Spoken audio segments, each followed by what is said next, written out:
she says you sent her to a psych ward 3 times. You sent Valen to the psych ward once at 7. You said you needed a respite time? Yes.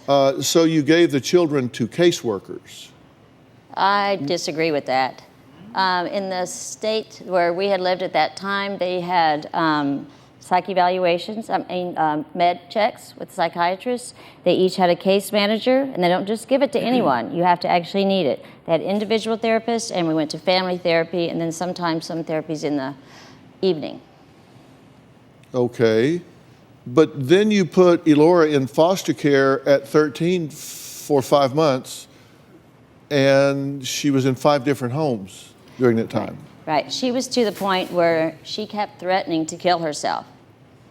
So you turned her over to strangers? No.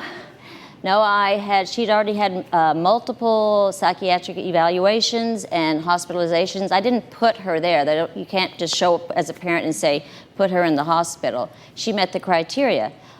She tried to hang herself with a dog leash over the stairway. She tried to underdose and overdose with medications. And so I was getting calls at work every day, was getting calls from the school, and I felt like the only other option was to keep her alive, and I couldn't quit my job and just stay home with her every day and watch her.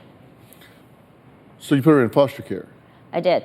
Within a couple of weeks, I realized I'd made a mistake, and I had to hire a lawyer, and I had to pay for her lawyer to get her back. Okay. So the answer is yes, you did turn her over to strangers. Yes. You said, well, I'll let somebody else raise her. I'm not saying that necessarily was the wrong solution. I'm just saying that was what you did. We'll talk about whether it's right or wrong at the time. But at the highest risk time of her life, you said, I'll turn her over to, well, I don't know who, but I'll just turn her over to somebody else. Well, when you put it in those terms, it doesn't sound right, but I did make some consultations. I didn't just do it willy-nilly. You were in the mental health field. Yes. And you're telling me in the mental health field, you or nobody in your graduate program knew that the foster care system was badly broken? Well, they didn't know. I was very hesitant to do it for a long time, but then I just felt like I did a leap of faith because I thought she was going to die. You're saying I had no alternative, is what you're saying at the time. Looking back, 20/20 hindsight, Dr. Phil, you can sit here now and look back and say, yeah, that looks like not the best option. But at the time, as a mother, having to keep a roof over our heads and her being very high maintenance and no resources, yeah, I did.